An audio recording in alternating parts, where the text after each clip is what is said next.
Estamos en vivo y aquí estamos. Muy buenas tardes, ¿cómo estás, David? Hola, Leti, buenas tardes, ¿cómo estás? Gracias por la Qué invitación. gusto saludarte. No, un honor de verdad para nosotros desde el Colegio Nacional de Periodistas Seccional Zulia, que te logres conectar con nosotros precisamente para dar información. Esta es una pequeña ventana que decidimos abrir en vista, bueno, para tratar de vencer la censura que sabes muy bien está instaurada en el país. Bueno, ya iniciamos la presentación de nuestro invitado en el día de hoy, David Smolansky, comisionado de la Organización de Estados Americanos para la Crisis de Migrantes y Refugiados Venezolanos, es periodista también y dirigente del Partido Voluntad Popular, fue electo alcalde del municipio de Latillo, en Caracas, Venezuela, para el periodo 2014-2018, convirtiéndose en el alcalde más joven en Venezuela, pero fue amenazado con cárcel por parte del régimen, por lo que fue forzado por tantas amenazas a irse al exilio. Aquí una Partió, amenaza de arresto. bueno, sí, amenazado con cárcel, claro, o Sí, amenazado de muerte orden, también, orden, porque una sentencia para estar en el helicoide una de orden 15 judicial, exacto. orden. Ya, ya cárcel segura. Y Así es. el 13 de septiembre de 2017 partió al exilio. Ya eh, es bastante conocido la forma, bastante ruda, cómo lograste salir por la frontera con Brasil y todos los obstáculos que tuviste que sortear para lograr salir, amén de la vida que te tocó enfrentar, lo rudo que te tocó enfrentar en ese proceso. Pero bueno, decía que uno de los principales temas, y es muy oportuna esta entrevista, precisamente con el tema de los trocheros y los bioterroristas, ¿no? Esta persecución que ha emprendido Nicolás Maduro en contra de los venezolanos que desesperados pretenden retornar a su país, que es su patria, o sea, no están haciendo otra cosa que volverse a regresar a su país. Y bueno, y los llaman bioterroristas. Dice, entre otras cosas, deben pasar la cuarentena en una celda, vienen a infectar al país, hay que marcarle las casas, decir quiénes son y dónde viven. Si no fuera por los trocheros, el virus en Venezuela estuviera totalmente controlado. A esto se sumó Remigio Ceballos, quien ordenó perseguir y sapear a los retornados, y el ministro de Relaciones Interiores, Néstor Reverol, que señaló que se ha declarado la guerra a los trocheros. ¿Qué significa esto a la luz de este rol que está jugando con la Organización de Estados Americanos? Es gravísimo, es criminalizar al venezolano que desesperadamente quiere retornar a su país para estar cerca de su familia. Como bien mencionabas, cualquier individuo tiene derecho de volver al país donde nació, pero Maduro está no solo estigmatizando, sino está criminalizando a todo aquel que tome esa decisión. Son 85.000 venezolanos al momento que me hace Imagínate. esta regresado, 81.000 lo han hecho desde Colombia, casi 4.000 lo han hecho desde Brasil, eh, pero el problema es las condiciones a las cuales están siendo sometidos cuando entran a Venezuela. Destinados en albergues en los estados fronterizos de Bolívar, Apure, Táchira y Zulia. Les ofrecen 3 comidas diarias que no les cumplen, los extorsionan para trasladarlos a otras ciudades del país, los extorsionan obligándolos a pagar en dólares o en pesos colombianos. Y pues obviamente son todas las aseveraciones que ha hecho el régimen. Y yo quisiera, si me permite, extenderme un poco, ¿Cómo eh, no? ¿Cómo no? siendo el CNP Zulia, el CNP seccional Zulia, que en este caso, pues, a través de ti me entrevista, lo que han dicho, por ejemplo, Lisandro Cabello, el secretario de la Gobernación del Estado Zulia, que fue uno de los primeros en referirse a quienes retornaban y decía que era un arma biológica y que tienen que pasar la cuarentena en una celda. Y posteriormente, lo que dijo recientemente el CEOFAN, Remigio Ceballos, que es el responsable de ese tuit del CEOFAN, y lo que dijo Nicolás Maduro, que los que regresen por las trochas son bioterroristas. Entonces, esto pone a la población que está volviendo en Venezuela en más peligro. Eh, Así es que empiezan o se aceleran los genocidios, como ha ocurrido en algunas otras partes del mundo. Y Del nosotros, pues, mundo. a los niveles que haya que elevarlo para velar por la protección por la integridad de estos venezolanos, que está hoy amenazada tanto su integridad física como su integridad psicológica. Precisamente, bueno, tu familia, tu vinculación por tus padres, por tus abuelos, conoces muy bien lo que se trata precisamente de huir de situaciones genocidas, de escapar, de intentar salvar la vida, de vivir la persecución en carne propia. Y yo me preguntaba precisamente este tema de estigmatizar a los retornados. ¿Qué diferencia hay entre esa acción criminal que ejecutaron los nazistas en Alemania a esto que está ejecutando hoy Nicolás Maduro y bueno, y todos los militares en Venezuela, todos los represores?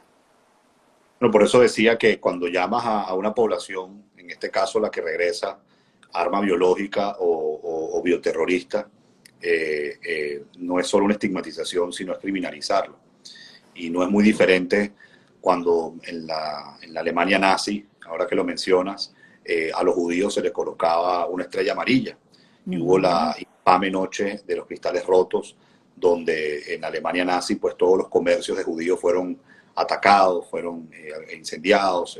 Se llamó la noche de los cristales rotos porque solo partieron los vidrios de esos negocios. Y bueno, al final 6 millones de judíos fueron ahogados en campos de concentración en la Segunda Guerra Mundial. Lo mismo ocurría en Ruanda, cuando hubo también esa guerra civil en los 90, que 1 millón de personas murieron y los llamaban cucarachas entre tutsis y hutus, que eran en este caso buscando la limpieza étnica.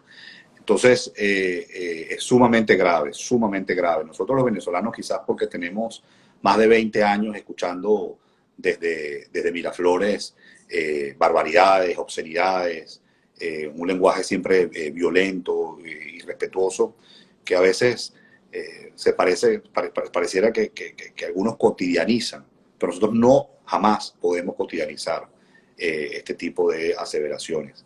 No las podemos hacer ordinarias y siempre hay que denunciarlas al más alto nivel. Ahí nos está preguntando, por ejemplo, ¿por qué se regresan? ¿Por qué se regresan? Porque Vuelva Jairo pregunta, bueno, ¿para qué se vienen si sigue el mismo dictador? La inmensa mayoría con la que he hablado quiere regresarse por estar lo más cerca posible de su familia por el coronavirus. En Venezuela hay solo 84 camas con respiradores para 28 millones de personas. Y hay muchísimos venezolanos que quieren estar cerca de sus familiares por las consecuencias que puede dar el coronavirus.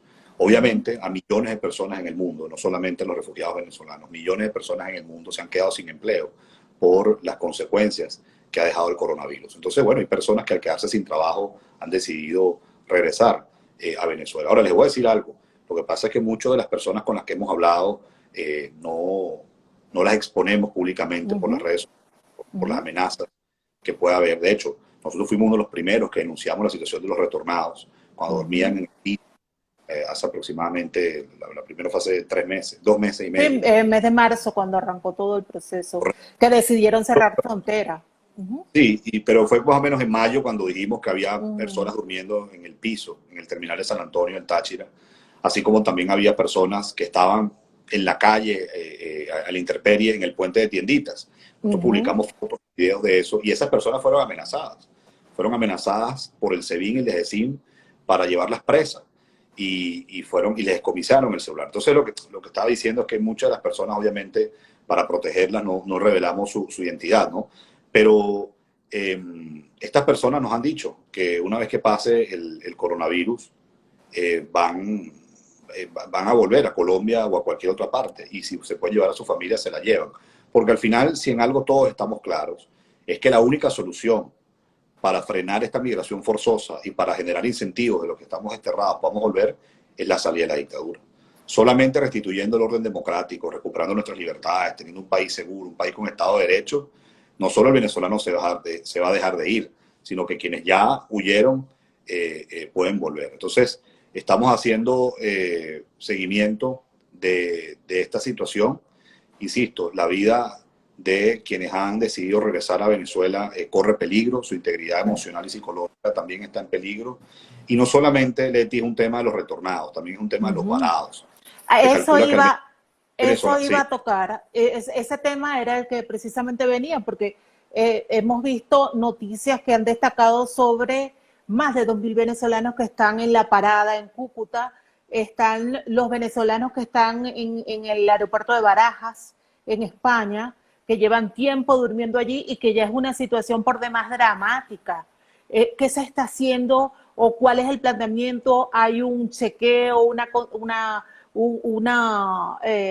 supervisión, una contabilidad de la cantidad de venezolanos varados en frontera, en aeropuertos? ¿Cuál es su sí. situación? ¿De qué manera Hoy se está atendiendo?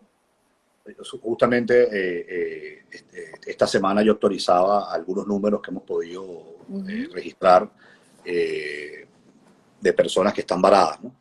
Entonces, fíjate, el caso más delicado está en el norte de Santander.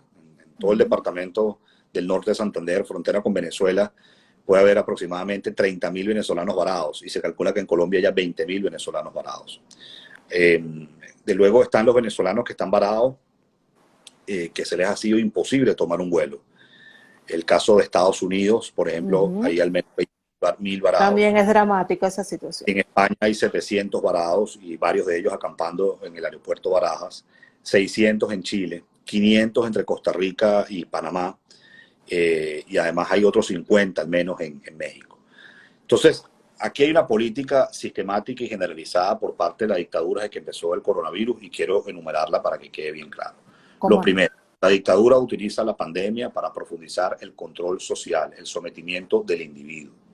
En segundo lugar, la dictadura utiliza la pandemia para ampliar la represión, porque la persecución, las amenazas y los encarcelamientos en contra de periodistas, dirigentes políticos, miembros del gobierno interino se ha seguido durante la pandemia, ¿no?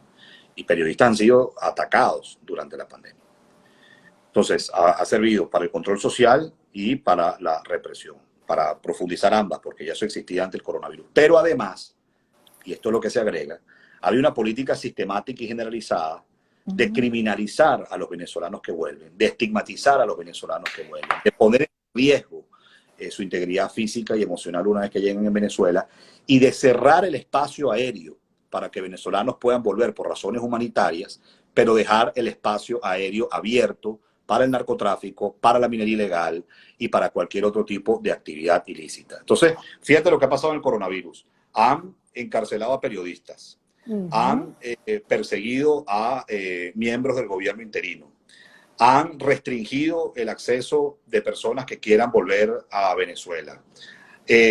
Cierran el espacio aéreo para que esos venezolanos que están en Chile, en España o Estados Unidos puedan volver.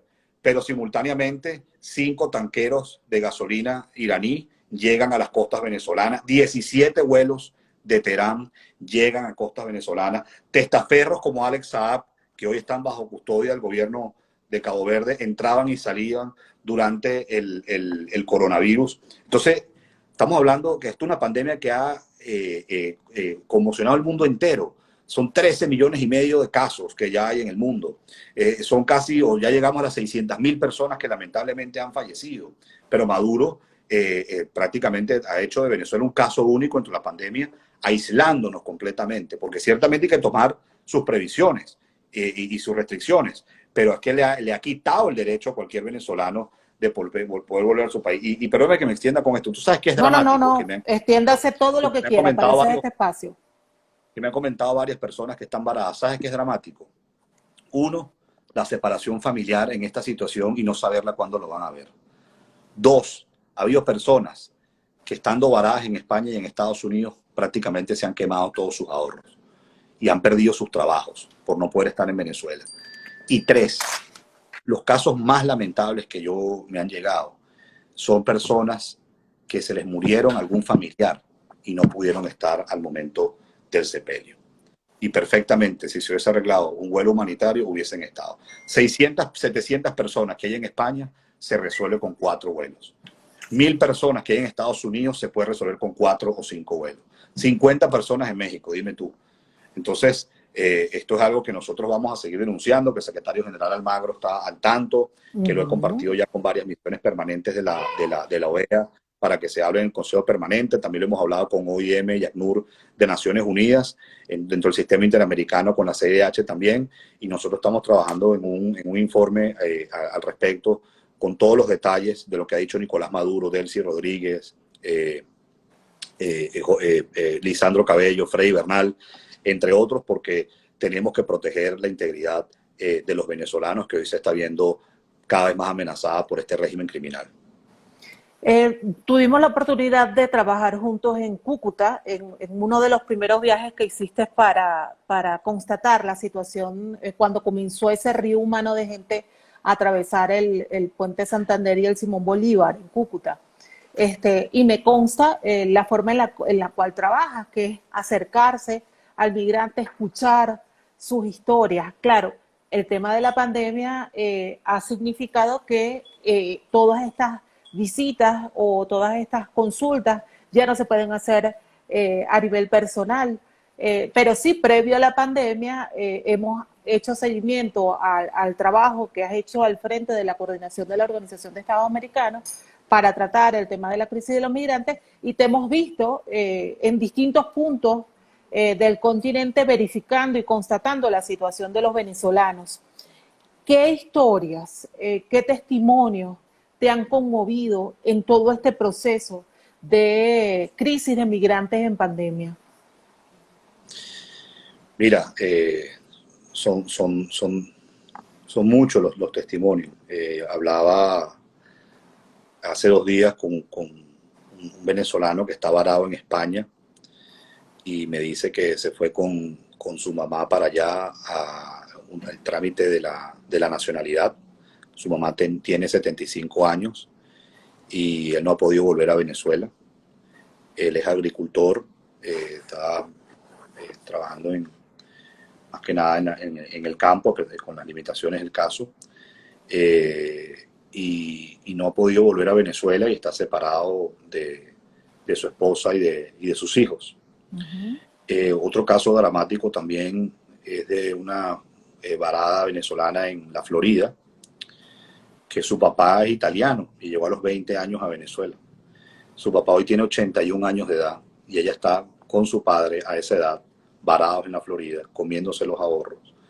Y el papá ya ha presentado problemas de próstata y no ha podido ver a su médico que tiene en Venezuela, y evidentemente cubrir los gastos es muy costoso en el exterior. Entonces, son 2 ejemplos, ¿no? Son 2 ejemplos de personas que están muy varadas. Claro. Tengo lo que hay en el norte de Santander y específicamente en la parada en Cúcuta, en Villarrosario, es dantesco. Hay gente durmiendo en carpas, gente durmiendo en la vía pública, gente durmiendo en plazas, y lo que la gente simplemente está pidiendo es que se les permita volver a Venezuela. Pero el régimen lo está restringiendo y prácticamente impidiendo en su totalidad por vía aérea. Entonces, ese es el régimen criminal que se está enfrentando en Venezuela. Venezuela no es una dictadura más latinoamericana, no es otro caudillo atornillado en el poder, tratándose de quedar allí indefinidamente. Estamos enfrentando a un entramado que quizás hoy no tiene comparación en el mundo, cuando tú ves la sinergia de la inteligencia cubana, con el apoyo geopolítico que está dando Rusia, con la tecnología que está suministrando China para el control social, con grupos de exterminios como el FAES, con grupos irregulares como el ELN, saqueando nuestras riquezas, como es la minería, con casi 10 millones de personas en hambruna, con más de 5 millones de personas que se han ido. Es una cosa dantesca. Entonces, los venezolanos tenemos que repetir lo que hemos padecido, porque nadie va a echar el cuento por nosotros. Claro. Tocaste de nuevo el tema de los irregulares en frontera, ¿no? Y vemos como que la incoherencia o la ironía de ver cómo el gobierno o el régimen señala, criminaliza a ese ciudadano venezolano que pretende ingresar de forma irregular, pero nada ha hecho, y a ti te consta porque has estado varias veces en esa línea fronteriza, de cómo los irregulares, los grupos paramilitares y los grupos terroristas colombianos deambulan libremente por la frontera, pero los criminalizados son otros. Sobre esto, ¿qué nos puedes decir de tu propia experiencia en esas recurrentes visitas a frontera, donde puedes palpar la realidad? Bueno, es que ese fue el mensaje del CEOFAN. El CEOFAN, cuando manda, coloquialmente hablando, a sapear a quien regrese a trocha, le está dando un mensaje al ELN, le está dando un mensaje a los colectivos armados, que son los que custodian esos caminos irregulares. Los caminos irregulares no están siendo custodiados por la Fuerza Armada. Eso se cedió a el ELN y a los colectivos armados. Entonces, imagínense ustedes el peligro de cualquier persona que trate de ingresar por un camino irregular, pues, o sea, puede ser extorsionado, secuestrado o asesinado por estos grupos criminales. Recordemos además que el ELN, ahí leía una publicación de Fundarredes realmente preocupante, se calcula que el 78% de los niños y jóvenes que han desertado de las escuelas rurales en Venezuela han sido reclutados por el ELN. El ELN tiene una política de reclutar, aprovechándose de la hambruna y de las necesidades de muchos venezolanos, están reclutando jóvenes venezolanos. Entonces, eso es lo que nos estamos enfrentando los venezolanos. O sea, es decir, el ELN era una guerrilla que estaba bastante debilitada y Maduro le ha dado todo el oxígeno. Y no solamente le ha dado el oxígeno, por cierto, dándole beligerancia en la frontera colombo-venezolana, que es una frontera de más de 2.000 kilómetros, sino además de eso, nada más y nada menos, y lo vimos en el reciente informe de la Alta Comisionada para los Derechos Humanos, también el ELN está actuando en la frontera con Brasil, específicamente en el estado Bolívar. Entonces, es muy delicada esta situación que están enfrentando los venezolanos. Yo tenía un testimonio de una persona que pasó por un camino irregular para poder llegar a Colombia. Es decir, esto fue y simplemente todo lo que tuvo que sortear, las amenazas que recibió, etcétera, fueron muy fuertes, y todo esto era porque tienen de manera indefinida cerrada la frontera. Entonces, nuevamente, de humanitario no tiene nada esta actuación de Maduro, y bueno, a mí no me sorprende. Es decir, yo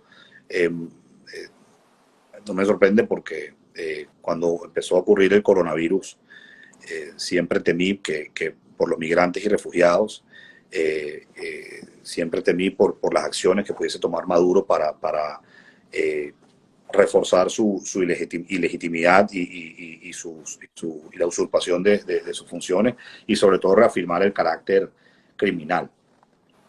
En tu rol como coordinadora de la Organización de Estados Americanos para atender la crisis de migrantes y refugiados venezolanos, asumo, tienes vinculación directa con el secretario general de esta organización, y también tienes vinculación con otros cancilleres de otras naciones. ¿Has tenido oportunidad o te han increpado, te han preguntado, te han manifestado la inquietud sobre lo que está pasando en nuestro país? ¿Cuál ha sido ese feedback? Muchos preocupados, por supuesto. Muchos están preocupados, y al final lo que les he comentado es que esta crisis de migrantes y refugiados no va a parar hasta que no haya la salida de la dictadura. Te reitero, la única solución para que el venezolano deje de abandonar su tierra y separarse de su familia es saliendo de la tiranía. Y yo siempre he pensado que lo más poderoso que va a ocurrir en Venezuela cuando se conquiste la libertad va a ser el reencuentro de la familia. Va a ser mucha gente caminando por ese puente internacional Simón Bolívar, pero en vez de hacerlo del estado Táchira al norte de Santander, del norte de Santander a el estado Táchira, o ver muchos vuelos en distintas partes del mundo con destino al aeropuerto internacional Simón Bolívar, y ahí darse un abrazo con la familia que sigue allá. Entonces, están al tanto. La crisis de migrantes y refugiados es una crisis de dimensiones globales. Nosotros somos la segunda población hoy con más refugiados en el mundo, solamente superada por Siria, la primera sin haber padecido una catástrofe natural ni una guerra convencional, la más grande que hay en la historia de América Latina y el Caribe. Y esto no, insisto, esto no ha ocurrido porque pasó un huracán, esto no ha ocurrido porque hubo un terremoto, esto no ha ocurrido porque hubo una guerra convencional, claro, sino porque ha habido un régimen que ha sometido al pueblo a hambruna, a enfermedad, a violencia y a persecución. Pero la justicia va a caer, y la justicia va a caer para todas estas personas que tienen sus manos llenas de sangre por tanta gente que ha fallecido por violencia, por represión y por hambruna. Bueno, saludamos hasta ahora a 5 de la tarde, 28 minutos, hasta la diputada Manuela Bolívar, a quien saludamos, que se acaba de conectar. Y hay una persona que está bastante insistente en la participación, y es precisamente para aclarar estos temas, para aclarar y tratarse de ponerse de lado o en los zapatos de las personas que están intentando retornar, que se abren estos espacios. Pregunta nuevamente Jairo Huelva, dice, ¿por qué están varados? Porque están esperando que el dictador les pague un avión de regreso a Venezuela. ¿Es esa sola la razón por la cual están varados? Está varado porque la dictadura ha cerrado el espacio aéreo para vuelos Para lo que le humanitarios, conviene. y ha sido a discreción. Ha sido a discreción. Imagínense tú. La actualización de la migración venezolana, según los... Vuelvas aire dicen que quédense por allá. Imagínate tú. Pues no nos vamos a quedar donde estamos. No nos vamos a quedar. Y quienes se van a ir serán ustedes. Y habrá Así justicia. es. Ustedes son cómplices de niños se estén muriendo de hambre. Ustedes son cómplices hoy de mujeres que estén caminando desde Tucupita hasta Boavista en Brasil para dar a luz. Ustedes son cómplices hoy de que haya jóvenes tomando peñeros y balsas para poder llegar a Curazao y Aruba. Ustedes son cómplices hoy de que haya el FAES entrando a los barrios y matando a quien se consigan por delante. Y esa sí. ¿Sí? Ellos son venezolanos varados en México. Somos más de 400 varados en México, dice Marjuali Bruso. La situación en México, particular que bueno, yo siempre he sido muy cuidadoso con los números. Estos números que te mencionaba al principio son levantamientos que hemos hecho nosotros a través de grupos de sociedad civil, las mismas personas que están varadas, o reportajes de prensa, y algunos los han suministrado los propios gobiernos. Pero le agradecería mucho a esta persona que si me contacta en directo y tiene certificación de estos números, seguro para actualizarlo. En el caso de México. En México hasta ahora tenemos registrados 50. Obviamente estamos conscientes que pueden ser mucho más. Y ella dice que son claro.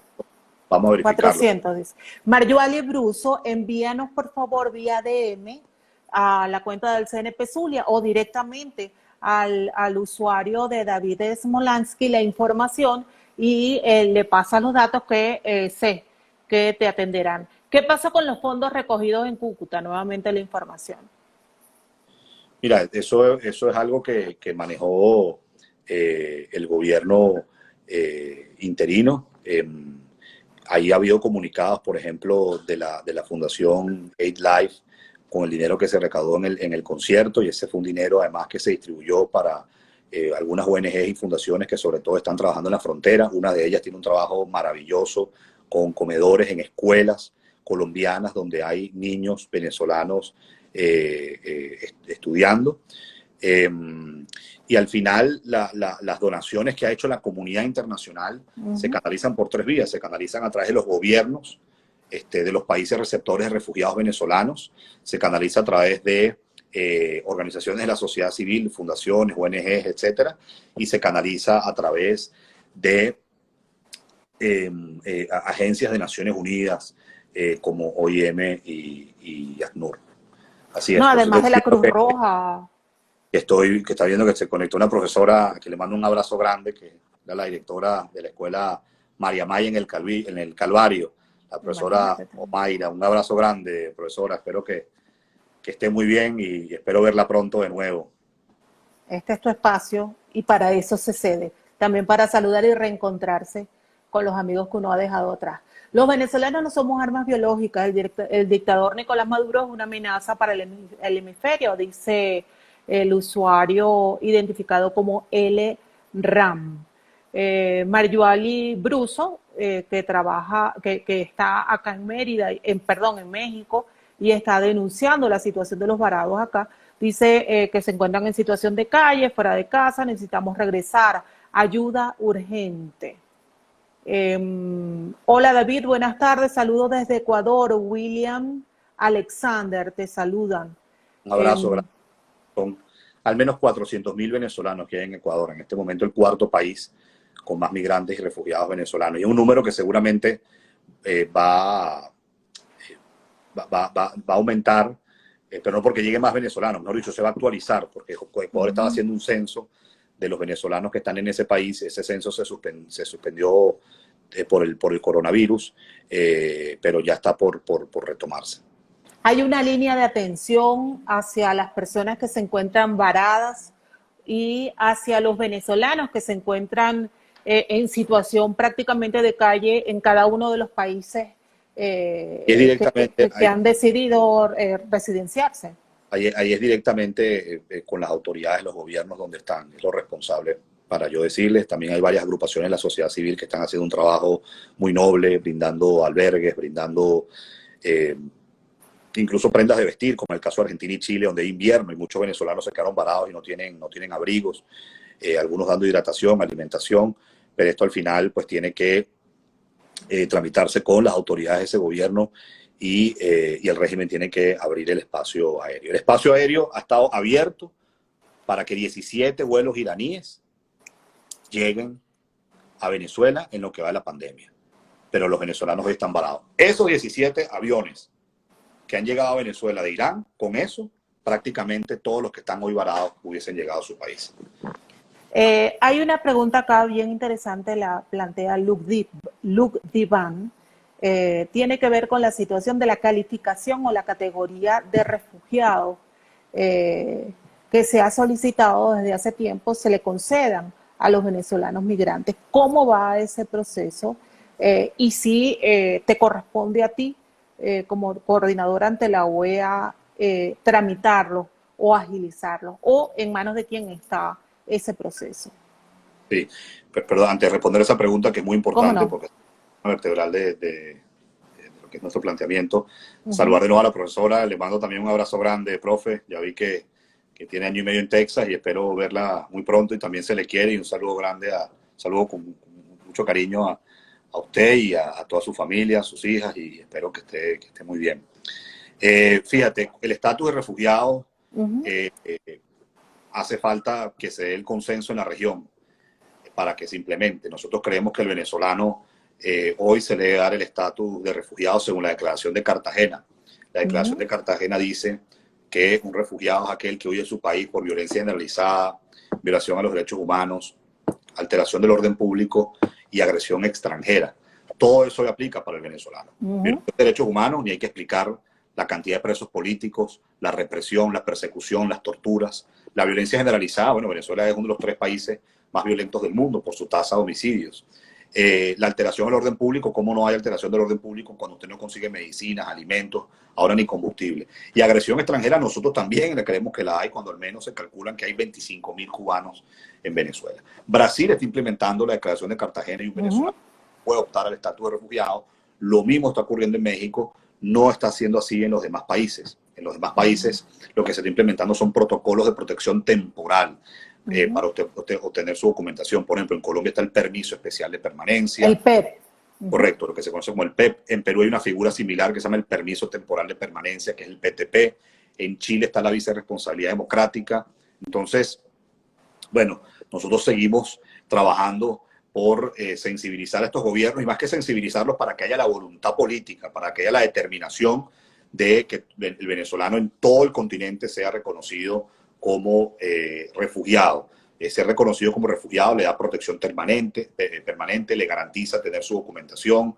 Al tener su documentación, los adultos pueden insertarse en los mercados laborales formales, los jóvenes pueden insertarse con menos problemas en el sistema educativo, hay menos trabas para acceder al sistema de salud y para hacer cualquier trámite, Leti, o sea, desde abrir una cuenta.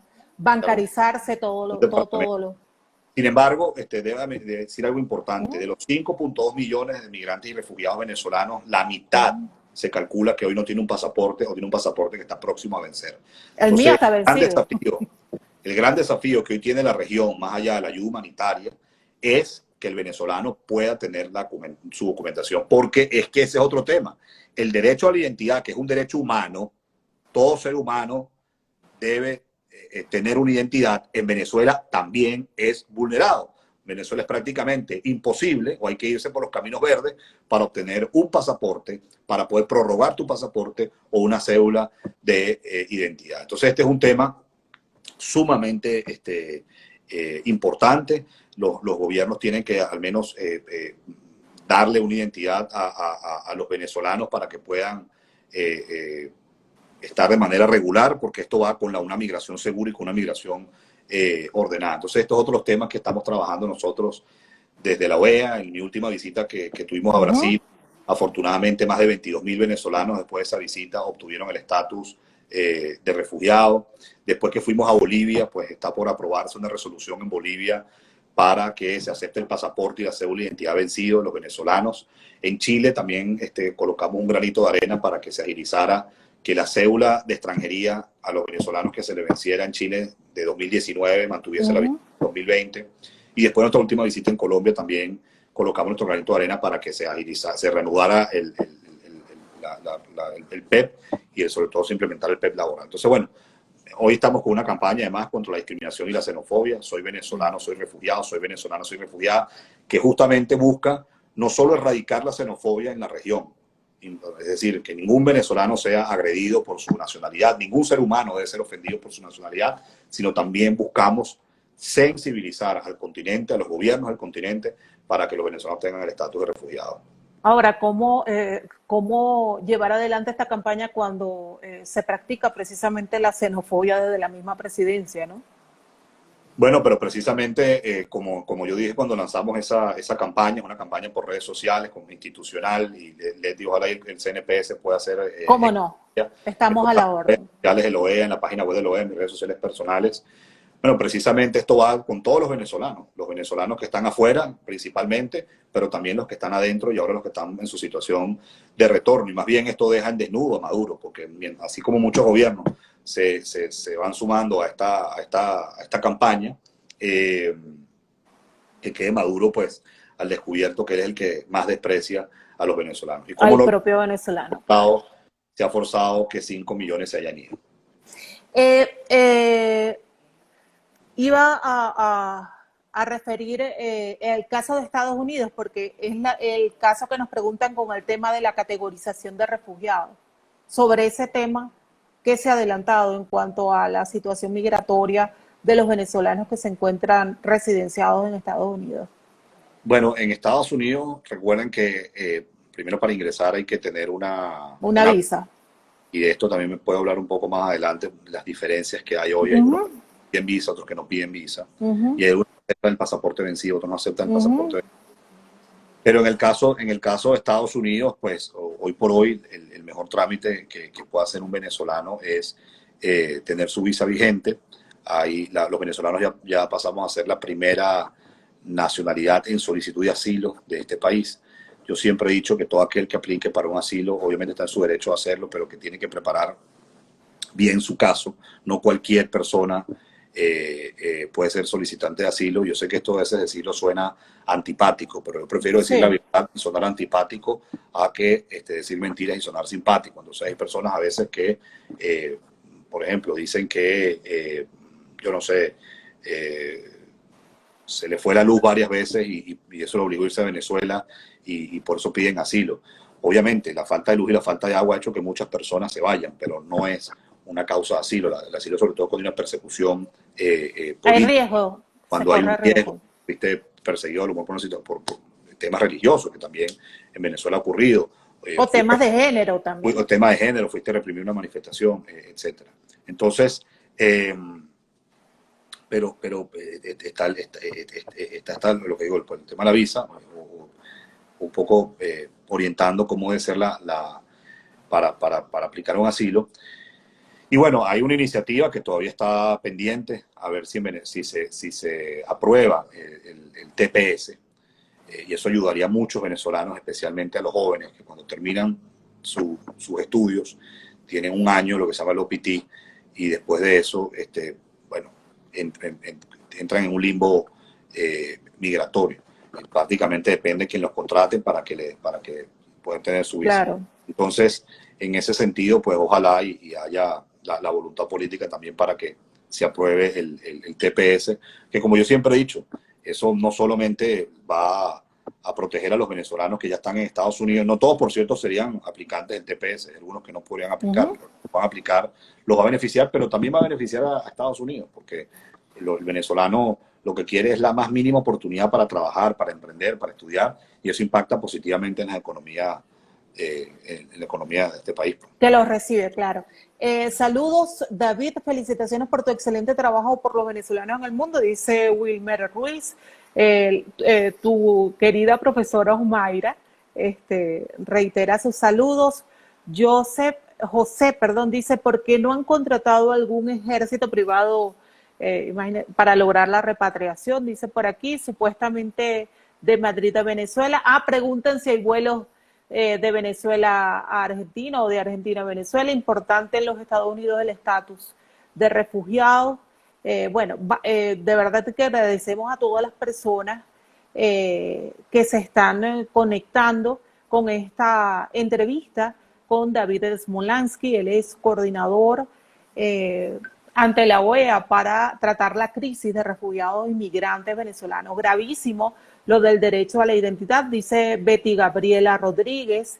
Ser inmigrante no es fácil, yo estoy en el proceso de asilo, nos comenta Zulia. Es importante también que nos digan de qué país nos escriben. Esta pesadilla ya va para 22 años, también se conectan. Cuando te quitan todo y sientes que te quitan parte de tu vida, muy duro, Zuli.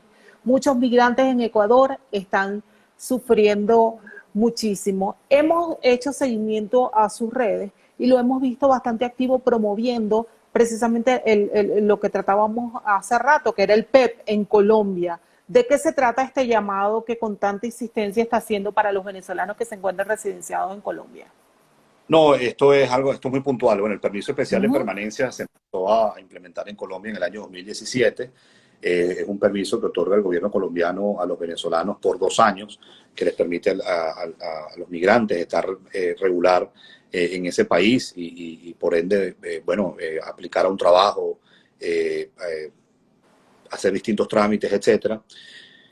Pero como lamentablemente esta crisis se ha prolongado, pues esos 2 años ya han pasado.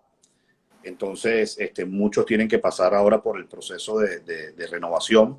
La renovación, si no me equivoco, va a estar hasta el 14 de agosto. Deben entrar en la página de Migración Colombia para iniciar esa renovación. Es completamente gratuito y se estima que al menos son 281.000 venezolanos que tienen que renovar su PEP. Entonces, todos los venezolanos que puedan estar conectados, que estén en Colombia, o aquellos que estén conectados y conocen gente en Colombia que se les venció el PEP o que está por vencerse, ojo, esto no es un nuevo PEP, o sea, esto no es para la persona que no, es la renovación de su documentación, sino la renovación, es decir, si pasaron 2 años, pues que se lo sacó en 2018, por ejemplo, tienen que activarse de aquí al 14 de agosto para renovarlos a 0 costo. Aquí nos escribe Yadira Acosta, dice, en Chile también somos inmigrantes desfavorecidos por el gobierno de Chile. Sí, hay 600 venezolanos varados en Chile en este momento, muchos de ellos inclusive durmiendo en la calle, se han hecho unas carpas, ahí hemos contactado a algunas agrupaciones de sociedad civil para que los apoyen. Y bueno, en Chile hay 455.000 migrantes y refugiados venezolanos. Chile hoy por hoy es el tercer país de la región, después de Colombia y Perú, con más migrantes y refugiados venezolanos. Y muchos han llegado en autobús, después de pasar una semana, o hasta caminando. Cuán desesperado, como digo yo, cuán desesperado tiene que estar un ser humano para caminar prácticamente un continente entero para conseguir un sitio seguro donde dormir o para conseguir un sitio donde pueda comer. Eso es el drama que están viviendo los venezolanos.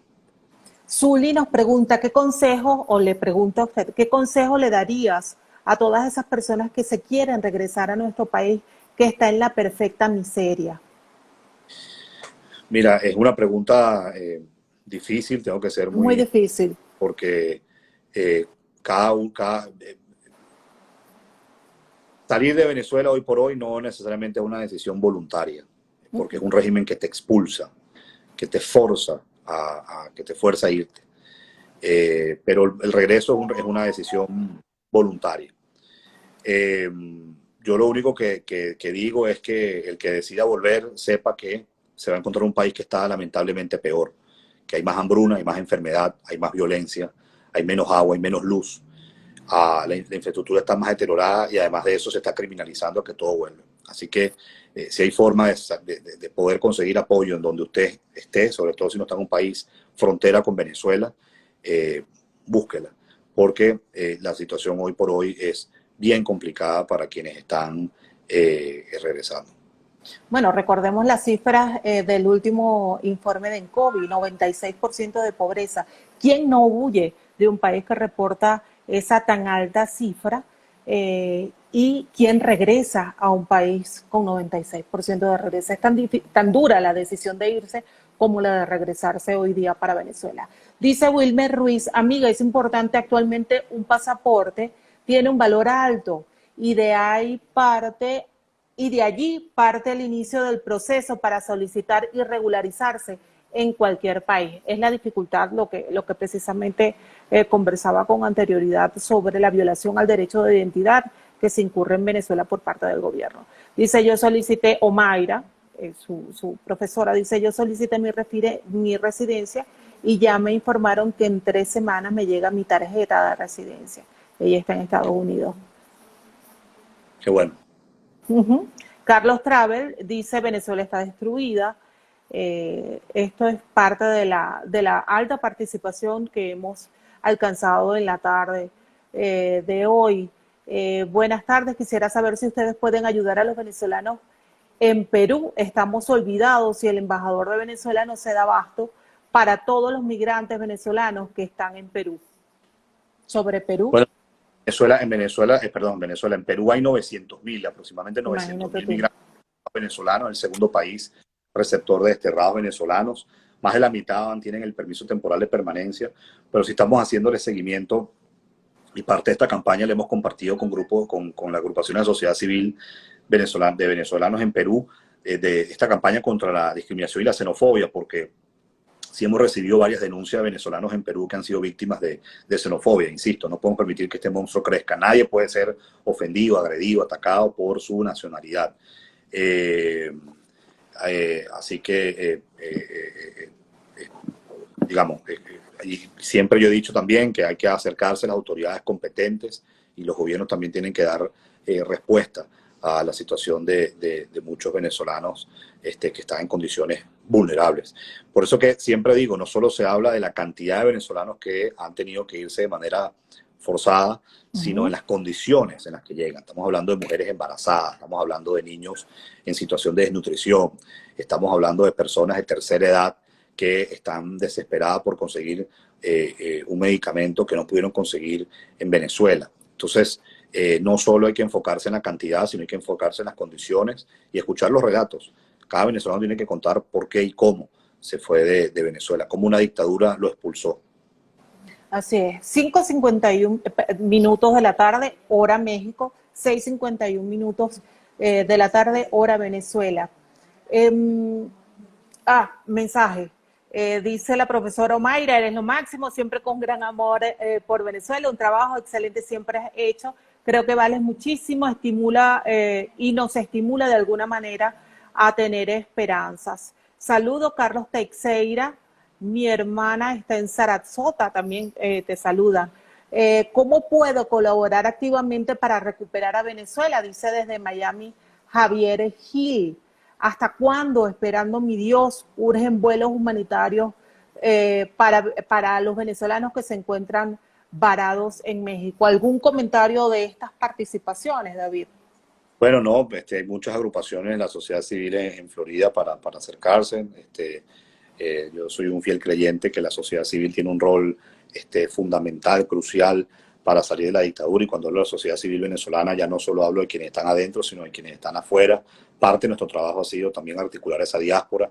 Te doy la buena noticia, Leti, y todos los que están conectados, que en los próximos días vamos a estar publicando un informe, el primer informe de la oficina de la OEA que coordino con la sociedad civil, 63 organizaciones. Bien pendiente. En más de 20 países del continente participaron en ese informe, y bueno, es parte del trabajo que estamos haciendo. Para ir cerrando ideas, considero que es importante que nos refieras a los logros que hasta la fecha te has apuntado en ese rol que estás cumpliendo al frente de la coordinación de la OEA. Hablas de este informe y precisamente es súper oportuno hablar de los avances que has logrado. Mira, yo no me vanaglorio a mí mismo. No, Yo soy un pero servidor sí público por, yo soy hay un servidor, avances en la gestión.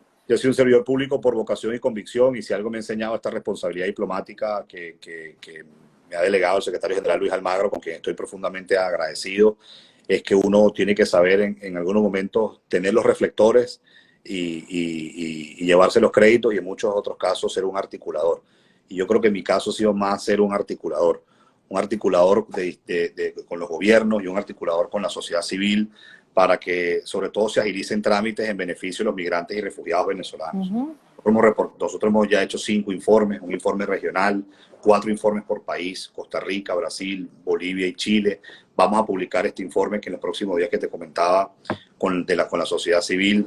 Hemos sacado esta campaña hace unos días contra la discriminación y la xenofobia, que se llama Soy venezolano, soy refugiado, soy venezolano, soy refugiada.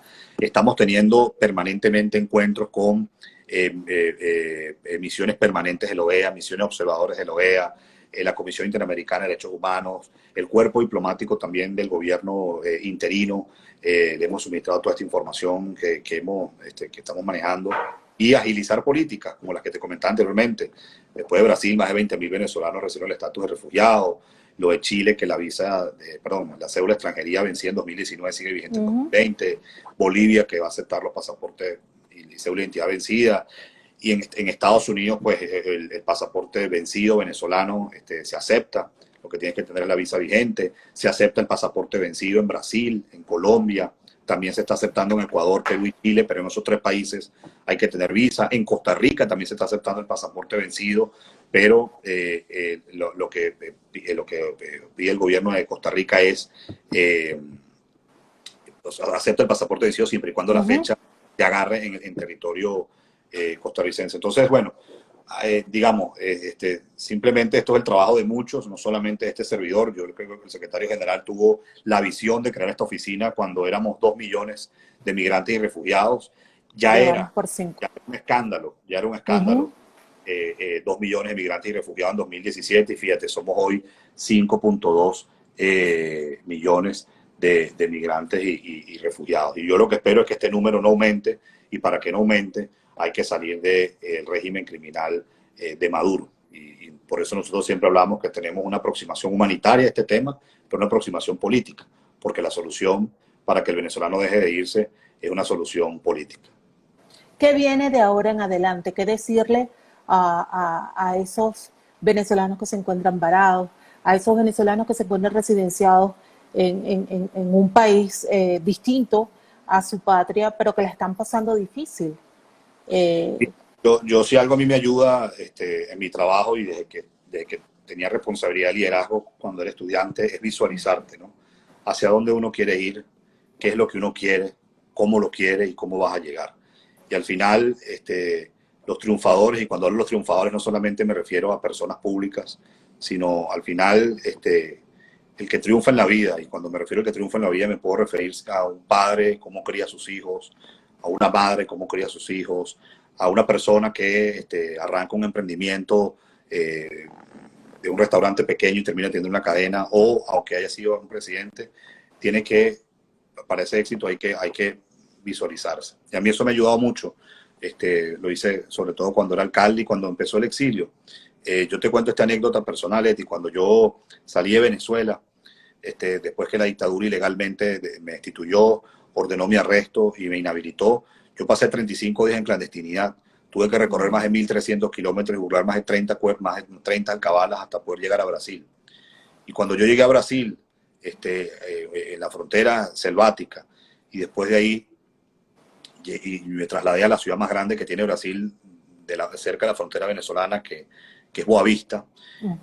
Yo de repente vi a grupos de venezolanos durmiendo en el piso del aeropuerto Boavista, esperando una oportunidad para ver si podían tomar un avión e ir a otra parte. Nunca se me va a olvidar ver a mujeres vendiendo chucherías a las afueras del aeropuerto, viendo cómo se rebuscaban. Nunca se me va a olvidar ver a una muchacha que estaba comprando un pasaje, y el pasaje era para Buenos Aires, y cuando ve el pasaporte era venezolano, y ella había tomado la decisión de irse del país. Y en ese momento éramos 1 millón de migrantes y refugiados en 2017. Imagínate tú. Y yo dije, bueno, ¿quién está trabajando este tema? Nosotros siempre fuimos un país de recibir a inmigrantes y hoy somos un país que está expulsando a su propia gente. Venezuela le abrió las puertas a comunidades europeas como italianos, españoles, portugueses, a muchos latinoamericanos y caribeños que huyeron de dictaduras, de conflictos armados.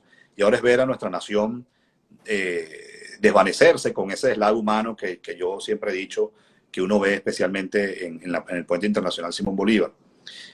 Y ahí me visualicé en trabajar por los migrantes y refugiados, porque cuando se está en el exilio y se es servidor público, lo más difícil es cómo tú sigues sirviéndole a tu país estando lejos. Y he tratado de hacerlo desde esta oficina, una oficina que empezó desde cero, que es una oficina especial, es una oficina que incluso arranqué como voluntario cuando el secretario general me dijo, y hoy pues ha ido poco a poco creciendo y generando impacto. ¿Y qué le digo yo al venezolano que está desterrado? Mira, y estoy seguro que todos los que nos están viendo, aquellos que están afuera, estoy seguro que todos podemos despertarnos, como la profesora Mayra que me dijo que está en Texas, o el que está en Ecuador, o uno que puso que está en Holanda. Podemos despertarnos en cualquier parte del mundo físicamente, pero nuestra mente y nuestro corazón sigue estando en Venezuela. Y sigue estando en Venezuela porque ahí nacimos, sigue estando en Venezuela porque ahí crecimos, sigue estando en Venezuela porque ahí están nuestros seres queridos, y sigue estando en Venezuela porque ese es nuestro país, y nadie nos puede arrebatar nuestro país. ¿Qué les digo yo a todos los que están desterrados? Que nosotros vamos a volver, que nosotros vamos a volver a una nación libre, que nosotros vamos a volver a una nación segura, que nosotros vamos a volver a una nación en democracia, que nosotros vamos a volver a una nación donde haya justicia, pero que nosotros vamos a volver a una nación donde ustedes van a ser protagonistas de esa reconstrucción, porque vamos a necesitar a cada uno de los desterrados para reconstruir el país. ¿Y qué visualizo yo, Leti? Perdóname si me extiendo, pero es inevitable. Sí, ya estamos a segundos de culminar. Dígame. Visualizo nuevamente al venezolano pasando una Navidad en familia y compartiendo las hallacas un 24 de diciembre, o visualizo un maracucho volviendo al estado Zulia, comerse su patacón, o a un gocho volviendo a Mérida y comerse su piscandina con sus seres queridos en un desayuno. Y lo vamos a lograr, y visualicemos eso. Muchísimas gracias, David. Un abrazo grande. Chao, chao.